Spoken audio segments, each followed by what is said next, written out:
अस्सलामुअलैकुम, welcome to science guider. आज हमने क्या पढ़ना है? आज हमने क्लास 9th बायो का नेक्स्ट लेक्चर स्टडी करना है, जो कि है हमारा लेक्चर नंबर 1 चैप्टर नंबर 2 का। ठीक है, हमारा चैप्टर नंबर 1 प्रीवियस क्लास में कंप्लीट हो चुका था। हमने लास्ट टॉपिक पढ़ा था सेलुलर ऑर्गेनाइजेशन के टाइप्स और कुछ एग्जाम्पल्स डिस्कस की थी। ठीक है, इंशाल्लाह एमसीक्यूज और शॉर्ट आंसर मैं आपको जल्दी ही बता दूंगी। फिलहाल हम अपना नेक्स्ट चैप्टर स्टार्ट करें, जो कि चैप्टर नंबर 2 है और चैप्टर का नाम क्या है? Solving a biological problem. ठीक है, और इसका लेक्चर नंबर 1 है। टॉपिक क्या पढ़ना है? देखो, चैप्टर का नाम हमें क्या बता रहा है कि आपको बायोलॉजिकल प्रॉब्लम सॉल्व करनी है। ठीक है, और जो टॉपिक हमने इसके अंदर स्टडी करना है वो है बायोलॉजिकल मेथड। देखो, इसमें हमें अपने टॉपिक पे जाने से पहले सबसे पहले अपना साइंस का बैकग्राउंड स्टडी करना पड़ेगा, क्योंकि हमें ये अच्छी तरह से पता है कि तमाम ब्रांचेस जो हम लोग पढ़ते हैं वो तमाम के तमाम क्या है? साइंस की ब्रांचेस हैं। ठीक है, और हमें ये बात अच्छी तरह पता है कि साइंस का मतलब क्या है? नॉलेज। कौन सा वाला नॉलेज? साइंस का मतलब है नॉलेज, यानी कि साइंस का मतलब है नॉलेज। अब उस नॉलेज को हम सिस्टमेटिक वे में कलेक्ट करते हैं। ठीक है, वो नॉलेज हमें कहाँ से मिलता है? एक तरीके के साथ वो नॉलेज हम गेन करते हैं, वो नॉलेज इकट्ठी करते हैं। कहाँ से गेन करते हैं? किस तरह से नॉलेज हमें मिलती है? वो नॉलेज हमें मिलती है ऑब्जर्वेशन से मिलती है, हाइपोथेसिस से मिलती है और एक्सपेरिमेंट से मिलती है। ठीक है, इसके अलावा अब साइंस की ही एक ब्रांच है जो कि नेचुरल साइंस कहलाती है। उसके अंदर हम ये तमाम सब्जेक्ट्स पढ़ते हैं, जिसमें बायो, केमिस्ट्री और फिजिक्स आती है। ठीक है, तो बायोलॉजी की एक ब्रांच नेचुरल साइंस है, जिसके अंदर बायो, केमिस्ट्री, फिजिक्स को स्टडी किया जाता है। ठीक है, तो साइंस का अपना मतलब क्या है? नॉलेज, किसी भी तरह का नॉलेज लेना। लेकिन वो किस तरह से लेना? वो ऑब्जर्वेशन के जरिए लेना, हाइपोथेसिस के जरिए लेना और एक्सपेरिमेंट के जरिए लेना। तो ये चीज़ें हमने इसलिए पढ़ी हैं कि यही चीज़ें आपने इस टॉपिक में स्टडी करनी है। ठीक है, अब हमारे पास जो सवाल आता है, हमारे पास जो टॉपिक है वो क्या है? Biological method. ठीक है, बायोलॉजिकल मेथड नाम से क्या समझ आ रहा है कि बायो के अंदर कोई मेथड है। ठीक है, बायो से रिलेटेड कोई मेथड स्टडी करना है। क्या करने के लिए? बायोलॉजिकल प्रॉब्लम्स को सॉल्व करने के लिए। अब देखो, हमें ये बात अच्छी तरह पता है कि बायो का मतलब क्या होता है? लाइफ, यानी ऐसी प्रॉब्लम्स जो किससे रिलेटेड है? लिविंग ऑर्गेनिज्म से रिलेटेड है। उनको सॉल्व करने के लिए हमें क्या यूज़ करना है? बायोलॉजिकल मेथड, क्योंकि हमने बायोलॉजिकल प्रॉब्लम्स ही सॉल्व करनी है, इसीलिए हम बायोलॉजिकल मेथड ही यूज़ करेंगे। ठीक है, अब पढ़ते हैं बायोलॉजिकल मेथड एक्चुअली होता क्या है। तो देखो, it is a scientific method. Biological method, क्योंकि बायो क्या है? साइंस की ब्रांच है, तो जाहिर सी बात है साइंस में ही आएगा ना बायोलॉजिकल मेथड भी। तो बायोलॉजिकल क्या है? एक साइंटिफिक मेथड है जो किसने इंट्रोड्यूस किया? साइंटिस्ट ने इंट्रोड्यूस किया। ठीक है, साइंटिस्ट स्टडी करते हैं ना साइंस के ऊपर, साइंटिस्ट ही रिसर्च करते हैं, साइंटिस्ट ही न्यू न्यू चीज़ें इन्वेंट करते हैं साइंस के अंदर। तो साइंटिस्ट ने ही क्या किया हुआ? एक साइंटिफिक मेथड इन्वेंट किया हुआ है, साइंटिफिक मेथड को बताया हुआ है। और वह साइंटिफिक मेथड जब हम लोग बायो के ऊपर अप्लाई करेंगे तो वो क्या कहलाता है? बायोलॉजिकल मेथड कहलाता है। तो बायोलॉजिकल मेथड भी क्या है? एक साइंटिफिक मेथड है जो किसने डिस्कवर किया? साइंटिस्ट ने डिस्कवर किया। उसमें हम क्या करते हैं? इन which biological problems are solve. यानी बायोलॉजिकल मेथड, जैसे मैंने आपको ऊपर एक्सप्लेन किया कि बायो का वर्ड मतलब क्या होता है? लाइफ, यानी लिविंग ऑर्गेनिज्म, यानी ऐसा मेथड जिससे आप बायोलॉजिकल प्रॉब्लम्स को, यानी वो प्रॉब्लम्स जो लिविंग ऑर्गेनिज्म से रिलेटेड होती हैं, उनको सॉल्व करो, तो वो मेथड क्या कहलाता है? बायोलॉजिकल मेथड कहलाता है। क्लियर हो गई बात? अब देखो मजीद क्या लिखा हुआ? It is scientist like chemist, biologist, physicist use the same scientific method to make and test new theories. अब देखो, साइंटिफिक मेथड अब कोई एक तो होगा नहीं। अब बायोलॉजी के रेफरेंस से जो हम साइंटिफिक मेथड स्टडी करेंगे वो कहलाएगा बायोलॉजिकल मेथड, क्योंकि हम उसको यूज़ करके बायोलॉजिकल प्रॉब्लम्स को सॉर्ट आउट करेंगे। और अगर हम केमिस्ट्री, फिजिक्स और केमिस्ट्री फिजिक्स की बात करेंगे तो उसमें भी हम साइंटिफिक मेथड्स को यूज़ करेंगे डिफरेंट पर्पसेस के लिए, एक्सपेरिमेंट्स करने के लिए, और फिर उसमें एक्सपेरिमेंट से रिजल्ट परफॉर्म करने के लिए, और फिर नई नई थ्योरीज को, नए नए लॉज बनाने के लिए, नई नई थ्योरीज बनाने के लिए। ठीक है, बायोलॉजिकल प्रॉब्लम्स आर अलॉट। अब बायोलॉजिकल प्रॉब्लम्स कोई एक थोड़ी है, बायोलॉजिकल प्रॉब्लम्स जाहिर सी बात है बहुत सारी हैं लिविंग ऑर्गेनिज्म से रिलेटेड। जैसे कि हम बात करें तो हमारे इस दौर में जो एक डिजीज चल रही है, बल्कि वो क्या है? कोविड-19, आज के दौर की प्रॉब्लम। ठीक है, क्योंकि वो भी लिविंग ऑर्गेनिज्म से रिलेटेड है ना, तो इसीलिए कोविड-19 बायोलॉजिकल प्रॉब्लम हो गई। तो बायोलॉजिकल प्रॉब्लम्स बहुत सारी होती हैं, यानी जिनमें बहुत सारे डिजीज वगैरह भी आती हैं, तो वो भी बायोलॉजिकल प्रॉब्लम्स ही हैं हमारे लिए, बीमारियाँ। ठीक है, हमें जो आपके चैप्टर के अकॉर्डिंग जो बायोलॉजिकल प्रॉब्लम स्टडी करनी है ना, वो है मलेरिया। ठीक है, आपकी बुक में जो बीमारी गिवन है, जो बायोलॉजिकल प्रॉब्लम गिवन है, जो हमने सॉल्व करनी है, जो हमने स्टडी करनी है बायोलॉजिकल मेथड के थ्रू, वो है मलेरिया। देखो, अब हमारे पास नेक्स्ट चीज़ क्या है? Biological method. हमने ये पढ़ लिया कि बायोलॉजिकल मेथड क्या होता है, किस कौन यूज़ करता है, कहाँ यूज़ करता है, ये बात अभी हमें नहीं पता। ठीक है, कि बायोलॉजिकल मेथड को कहाँ यूज़ किया जाता है, ये बात तुम्हें पता चल गई कि हम बायोलॉजिकल प्रॉब्लम्स को सॉल्व करने के लिए यूज़ करते हैं। इसके अलावा बायोलॉजिकल मेथड्स को कहाँ कहाँ यूज़ करते हैं? तो देखो, एडवांसमेंट इन मेडिसिन, मेडिसिन को एडवांसमेंट के लिए, मेडिसिन की एडवांसमेंट के लिए। इससे क्या मुराद है? देखो, इससे मुराद है नई नई मेडिसिन को बनाने के लिए, न्यू मेडिसिन को बनाने के लिए भी बायोलॉजिकल मेथड को यूज़ किया जाता है। नेक्स्ट क्या है? इकोलॉजी, यानी इकोसिस्टम की स्टडी करने के लिए भी हम बायोलॉजिकल मेथड्स को यूज़ करते हैं।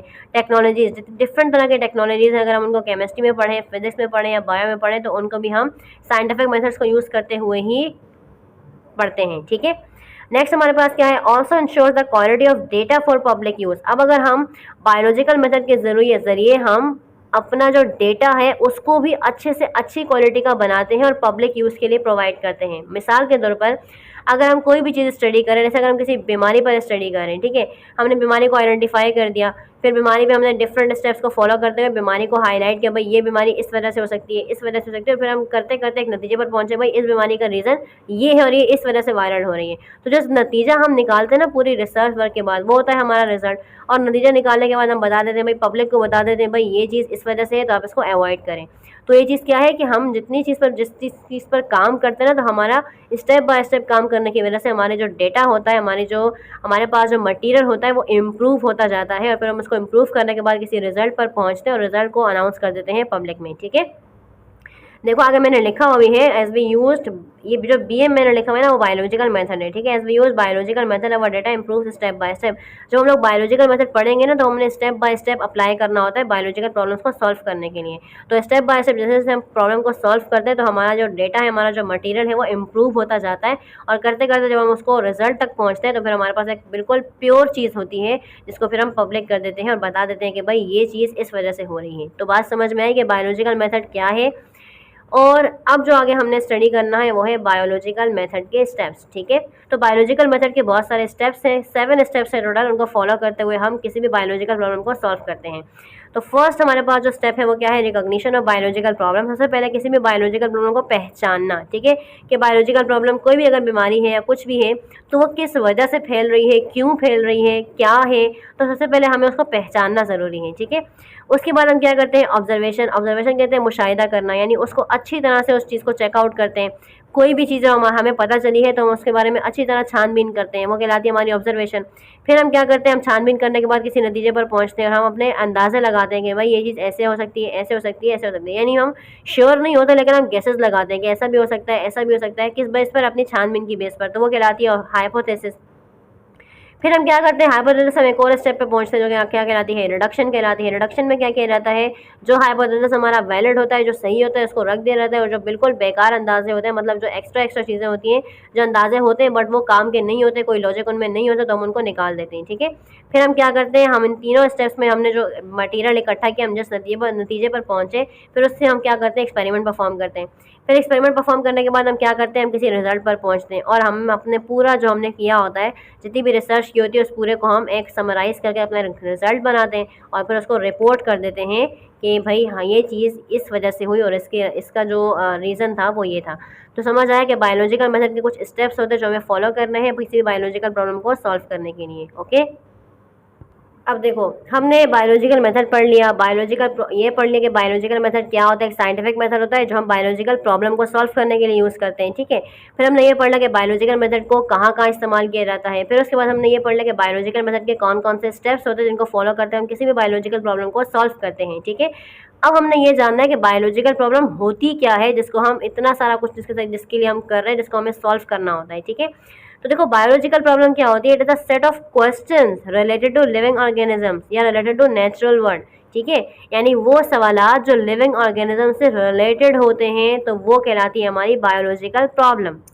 जैसे ठीक है, मिसाल के तौर पर अब कोई भी डिजीज़ स्प्रेड हो गई। ठीक है, तो अब वो हमारे लिए एक प्रॉब्लम है ना कि हमें पता नहीं चल रहा कि वो डिजीज़ क्यों हो रही, मतलब हम अचानक जब कोई डिजीज़ वायरल हो जाती है, कोई डिजीज़ स्प्रेड हो जाती है, तो जब तक हम उस पर रिसर्च नहीं कर पाते तो हमारे लिए वो एक प्रॉब्लम ही होती है कि हम उसको सॉर्ट आउट नहीं कर पाते, हमें पता नहीं चल रहा होता कि वो क्यों फैल रही है, क्या रीज़न है, किस वजह से वो स्प्रेड हुई। तो तमाम चीज़ें क्या होती हैं, हमारे लिए क्वेश्चंस होती हैं। तो क्या है, बायोलॉजिकल प्रॉब्लम्स बेसिकली क्या होती है, सेट ऑफ क्वेश्चंस, एक पूरा सेट होता है क्वेश्चंस का, और वह क्वेश्चंस किससे रिलेटेड होते हैं, लिविंग ऑर्गेनिज्म से रिलेटेड होते हैं जो हमें सॉल्व करने होते हैं।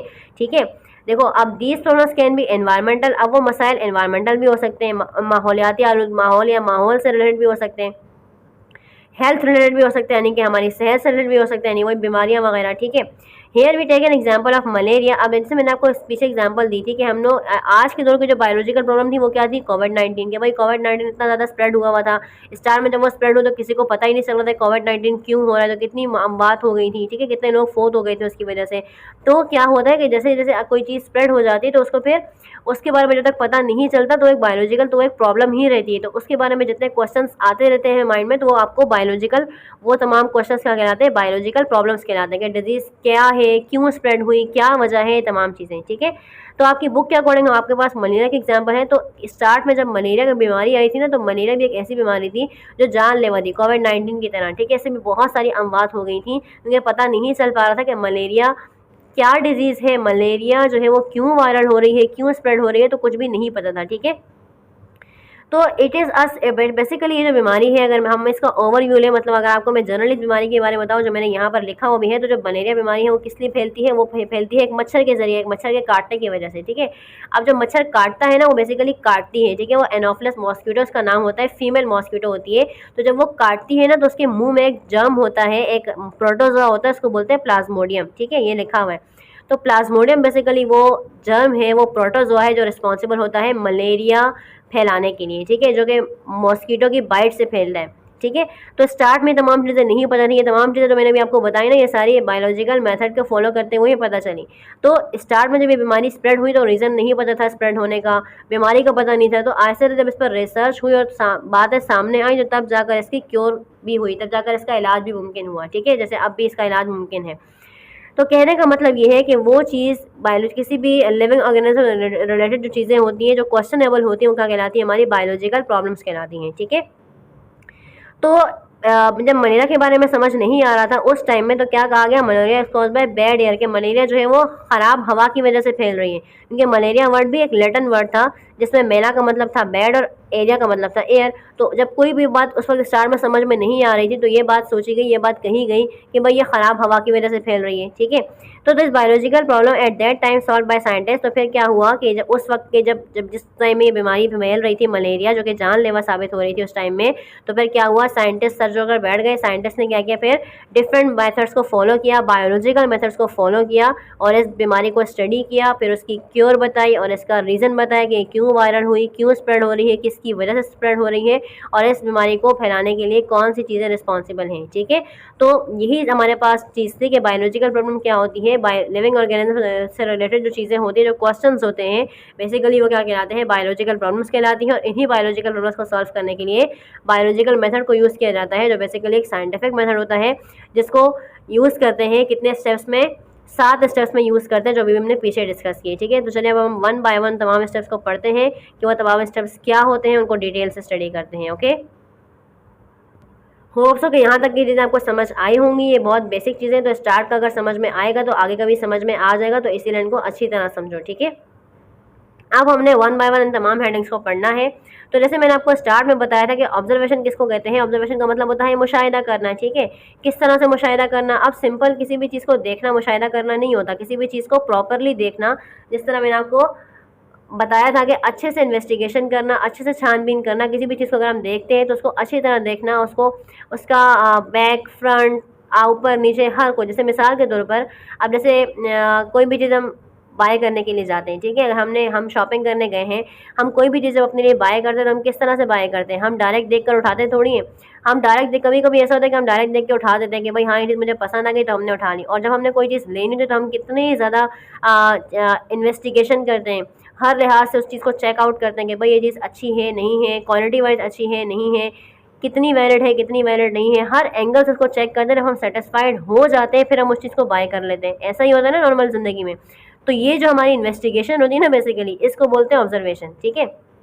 यानी किसी चीज़ को बहुत अच्छे से इन्वेस्टिगेट करना, सिर्फ उसको देख कर नहीं, उसको अच्छी तरह उसकी छानबीन करना, अच्छी तरह हर एंगल से उसको पढ़ना, हर एंगल से उसको अच्छी तरह देखना, अच्छी तरह परखना, ये कहलाती है ऑब्जर्वेशन, ठीक है। It is a knowledge gain through, ये एक ऐसा नॉलेज होता है जो हमें हासिल होता है किसके ज़रिए, हमारे 5 सेंस ऑर्गन्स के ज़रिए हम ऑब्जर्वेशन हासिल करते हैं। हम ऑब्जर्वेशन, अब इसकी प्रॉपर डेफिनेशन क्या है, प्रॉपर डेफिनेशन ये कि एक ऐसी नॉलेज, एक ऐसा नॉलेज जो हम हासिल करते हैं, कैसे हासिल करते हैं, अपने 5 सेंस ऑर्गन्स को यूज़ करते हुए। हमने छोटी क्लासेस में साइंस में सेंस ऑर्गन्स के बारे में पढ़ा हुआ है। हमें पता है कि 5 सेंस ऑर्गन्स होते हैं। आई विजन के लिए होती है यानी देखने के लिए, कान सुनने के लिए होते हैं, नाक स्मेल करने के लिए होते हैं, टंग यानी कि ज़बान जायके के लिए होती है, और स्किन टच करने के लिए होती है। ठीक है, तो 5 सेंस ऑर्गन्स को यूज़ करते हुए जब हम किसी चीज़ की अच्छी तरह इन्वेस्टिगेशन करते हैं ना, उसकी अच्छी तरह छानबीन करते हैं, तो उस प्रॉपर छानबीन को अच्छी तरह इन्वेस्टिगेट करने को क्या कहते हैं? ऑब्जर्वेशन कहते हैं। क्या कहते हैं? ऑब्जर्वेशन। ठीक है, अब साइंस में भी यही चीज़ होती है कि साइंस में अगर हम किसी चीज़ पर काम कर रहे हैं, देखो पहला स्टेप हमारे पास क्या था? बायोलॉजिकल मेथड का, वो था रिकॉग्निशन ऑफ बायोलॉजिकल प्रॉब्लम, कि बायोलॉजिकल प्रॉब्लम को पहचानना कि भाई बायोलॉजिकल प्रॉब्लम क्यों फैल रही है, किस वजह से फैल रही है, क्या रीज़न है, कहाँ से फैली, कहाँ से नहीं फैली। तो बायोलॉजिकल प्रॉब्लम के बारे में पहचानना, उसको पहचानना क्या कहलाता है? रिकॉग्निशन। तो फर्स्ट स्टेप हमारा वो हो गया। तो बेसिकली जो हम लोग बीमारी पर रिसर्च वर्क करना स्टार्ट करते हैं ना, उसको रीड करना स्टार्ट करते हैं प्रॉपर, तो उसके लिए पहला स्टेप हमारे पास ऑब्जर्वेशन ही होता है कि जो बीमारी है हमें पता चल गया भाई ये बीमारी है, ये बीमारी स्प्रेड हो रही है, तो अब वो बीमारी कैसे स्प्रेड हो रही है, क्यों स्प्रेड हो रही है, अब उस पर प्रॉपर जो रिसर्च हमारा स्टार्ट होता है ना, वो स्टार्ट होता है हमारा ऑब्जर्वेशन से। ठीक है, तो हम क्या करते हैं, अगर हम बायोलॉजी के रेफरेंस से बात करें, बायोलॉजिकल प्रॉब्लम के रेफरेंस से बात करें, तो कोई भी डिजीज स्प्रेड हुई, कोई भी प्रॉब्लम हमारे पास आ गई, तो फिर हमने क्या किया, उसको हमने अच्छी तरह उसको स्टडी किया, अच्छी तरह उसको इन्वेस्टिगेट किया, हर तरह से, हर एंगल से, कि भाई क्यों हो रही है बीमारी, किस वजह से स्प्रेड हो रही है, क्या रीजन्स हैं, वगैरह वगैरह। ठीक है, तो किसी भी चीज़ की प्रॉपर इन्वेस्टिगेशन करना, प्रॉपर उसको अच्छी तरह रीड करना, अच्छी तरह उसकी छानबीन करना, ये चीज़ कहलाती है ऑब्जर्वेशन। ठीक है, और ये ऑब्जर्वेशन हमें कैसे मिलती है? अपने 5 सेंस ऑर्गन्स को यूज़ करते हुए मिलती है। ठीक है, अच्छा, अब अक्सर जब हम लोग, अगर हम साइंस के लिहाज से बात करें, रिसर्च वर्क के लिहाज से बात करें, तो जब भी कोई साइंटिस्ट किसी चीज़ पे काम कर रहा होता है, किसी टॉपिक पे काम कर रहा होता है, तो अगर उस टॉपिक पे प्रीवियसली कोई वर्क हुआ होता है ना, प्रीवियस किसी साइंटिस्ट ने काम किया होता है, तो वो उन ऑब्जर्वेशंस को भी रीड करता है जो पहले वाले साइंटिस्ट ने बताई होती हैं, ताकि जब आगे वो काम करे तो उसको हेल्प मिले मज़ीद अपनी ऑब्जर्वेशंस के लिए। ठीक है, तो कभी कभी क्या होता है कि ऑब्जर्वेशंस बनाने के लिए बहुत सारे साइंटिस्ट प्रीवियस ऑब्जर्वेशंस को भी रीड करते हैं अपने टॉपिक से रिलेटेड, और कुछ साइंटिस्ट ऐसे होते हैं जो अपनी नई ऑब्जर्वेशंस को बनाते हैं। ठीक है, अपने 5 सेंस ऑर्गन्स को यूज़ करते हुए। अब हमारे पास जो ऑब्जर्वेशन है, जो मैंने अभी आपको बताया कि किसी भी चीज़ के बारे में प्रॉपर छानबीन करना, ऑब्जर्वेशन करना कहलाता है। अब ऑब्जर्वेशन भी हमारी 2 तरह से होती है। हम ऑब्जर्वेशन एक तरह से नहीं करते, 2 तरह से करते हैं। कौन सी वाली? एक कहलाती है क्वालिटेटिव और एक कहलाती है क्वांटिटेटिव। अब इसमें भी मैं आपको वही शॉपिंग की मिसाल दूंगी। देखो, आप कोई चीज़ बाय करने जाते हो, ठीक है, तो अब हम उस चीज़ को देखते हैं, अगर वो चीज़ हमें अच्छी लगती है तो हम उसको बाय करते हैं ना। जब वो चीज़ हमें अच्छी लगती है हम बाय करते हैं। अब हम बाय करने के बाद उसको 70 दफ़ा हर जगह से देखते हैं। हम तो पहले क्या चेक करते हैं, हम क्या बोलते हैं, कोई भी चीज़ बाय करने जाते हैं, भाई इसकी क्वालिटी कैसी है, क्वालिटी अच्छी है या नहीं, तो हम पहला नाम क्या लेते हैं? क्वालिटी का। फिर बाद में होती है कीमत पे बात, तो वो हो गई क्वांटिटी। ठीक है, यानी क्वालिटी बोलते हैं मयार को, कि वो चीज़ अच्छी है, कोई भी चीज़ अच्छी है, बुरी है, यानी किसी चीज़ की खामी निकालना, खूबी बयान करना, तो ये तमाम चीज़ें क्वालिटी में आ गई। और अगर हम उस चीज़ की मिकदार की बात करते हैं, यानी भाई ये चीज़ कितने की है, इतने पैसों की है, इतने में दे दो, इतने पैसों की है, कितने पैसों की है, ये जब हिसाब किताब की बात आती है ना, मतलब जब हम नंबर्स के लिहाज से बात करते हैं, तो उसको बोलते हैं मिकदार। ठीक है, यानी हम ऐसे मिसाल के तौर पर कोई चीज़ हमें कभी कोई भी चीज़ बाय करने जाते हैं, तो हम बोलते हैं भाई ये चीज़ इतने किलो दे दें। ठीक है, तो वो जो किलो वाली बात हमने की, हम डायरेक्ट बोलते हैं भाई ये इतना दे दो। इतना तो हम डायरेक्ट 2-3 दाने तो नहीं उठा सकते ना, हम बोलते हैं भाई ये इतने किलो चाहिए, इतने ग्राम चाहिए। तो वो जो हमने मिकदार बता दी, 1 ग्राम, 2 किलो, ये तमाम मिकदार जब हम बता देते हैं, तो इसको बोलते हैं क्वांटिटेटिव। और जब हमने ये बोला कि भाई अच्छी देना, अच्छी देना, ऐसी नहीं देना, ऐसी नहीं देना, तो फिर हम वो चीज़ क्वालिटी में आ जाती है। ठीक है, तो हम छानबीन तो करते हैं, लेकिन छानबीन भी 2 तरह से करते हैं, एक क्वांटिटेटिव और एक क्वालिटेटिव। ठीक है, अब हम इन दोनों को अच्छी तरह पढ़ रहे हैं बायोलॉजिकल मेथड के रेफरेंस से, कि क्वालिटेटिव ऑब्जर्वेशन किसको बोलते हैं और क्वांटिटेटिव ऑब्जर्वेशन किसको बोलते हैं। देखो, जैसे मैंने आपको ऊपर बताया, क्वालिटेटिव ऑब्जर्वेशन क्या होते हैं कि हम मयार चेक करते हैं कि भाई चीज़ अच्छी क्वालिटी की है या नहीं है। अब जो मयारी चीज़ें होती हैं, अब देखो क्वालिटेटिव ऑब्जर्वेशन को आप सही जो हमारे इस टॉपिक के रेफरेंस से हम इसको किस तरह से एक्सप्लेन करेंगे, तो देखो, दीज आर वेरिएबल्स। अब जो क्वालिटी होती है ना किसी भी चीज़ की, वो हमेशा सेम नहीं रहती। ठीक है, क्वालिटीज चेंज होती रहती हैं, क्वालिटी कभी अच्छी होती है, कभी अच्छी नहीं होती। तो इसीलिए लिखा हुआ है दीज आर वेरिएबल। वेरिएबल से मुराद वही कि जो चेंज होती रहती है, जो कांस्टेंट नहीं रहती, एक जैसी नहीं रहती। ठीक है, तो क्वालिटी क्या होती है? किसी भी चीज़ की इम्प्रूव होती रहती है, कभी अच्छी कभी बुरी। ठीक है, तो यहाँ पर देखो मैंने वेरिएबल्स में एक्स वाई जेड लिखा हुआ है। अगर आपको याद हो तो हम मैथ्स में क्या लिखते हैं, मैथ्स में हम वेरिएबल का वर्ड यूज़ करते हैं एक्स वाई जेड के लिए। क्यों? क्योंकि एक्स वाई जेड की वैल्यू हर सवाल में एक जैसी नहीं आती, हर सवाल में मुख्तलिफ आ रही होती है। ठीक है, तो इसीलिए यहाँ पे लिखा हुआ है वेरिएबल्स के आगे एक्स वाई जेड एग्जाम्पल। यानी जो क्वालिटेटिव ऑब्जर्वेशन होती है ना, यानी जब हम किसी भी चीज़ के मैयार देखते हैं, जो अपनी ऑब्जर्वेशन की जब हम क्वालिटी देखते हैं ना, कि हमारी ऑब्जर्वेशन सही है नहीं है, तो जब हम किसी भी चीज़ की क्वालिटी को देखते हैं, हमारा जो ऑब्जर्वेशन हम क्वालिटेटिव ऑब्जर्वेशन लेते हैं ना, तो क्वालिटेटिव ऑब्जर्वेशन जो है वो वेरिएबल्स होती हैं, वो चेंज होती रहती है, वो कभी परमानेंट नहीं होती, ठीक है। कभी कोई ऑब्जर्वेशन अच्छी होती है, कभी ऑब्जर्वेशन अच्छी नहीं होती, तो यानी कभी कोई चीज़ हमें मयारी मिलती है, कभी मयारी नहीं मिलती, तो इसको बोलते हैं दीज आर वेरिएबल्स। क्वांटिटेटिव की अगर हम बात करें, यानी मिकदार की अगर हम बात करें, तो दीज आर इनवेरिएबल। क्वांटिटी हमेशा फिक्स होती है, ठीक है, यानी अगर आपने कोई चीज़ बाय की तो जितनी आपने कही होगी उतनी ही मिकदार आपको मिलेगी, ठीक है। जिस हद तक आप उसको इन्वेस्टिगेट करो किसी भी चीज़ को, तो आपने जितनी क्वांटिटी आपने उसकी इन्वेस्टिगेट किया, आपको उतनी क्वांटिटी फिक्स रहेगी, ठीक है। दूसरी बात देख लो, दूसरी बात क्या है, इमेजरेबल। अब किसी भी जैसी क्वालिटी को आप कभी भी नाप नहीं सकते हो, ठीक है, क्वालिटी को कभी भी नापा नहीं जा सकता, इमेजरेबल, जबकि क्वांटिटी को आप नाप सकते हो, 1 किलो 2 किलो 1 लीटर 2 लीटर, ये सब नापने वाली चीज़ें हैं, ठीक है, तो क्वांटिटेटिव ऑब्जर्वेशन नापी जा सकती हैं। अब क्वालिटी की अगर हम बात करें, तो क्वालिटी क्या हमेशा एक्यूरेट होती है? नहीं, तो ये लेस एक्यूरेट होती है, यानी बिल्कुल परफेक्ट नहीं होती, जबकि क्वांटिटेटिव ऑब्जर्वेशन जो है वो परफेक्ट होती हैं, यानी जितनी मिकदार आपने कही उतनी ही मिकदार आपको मिलती है, ठीक है। क्वांटिटी हमेशा क्या होती है? एक्यूरेट होती है।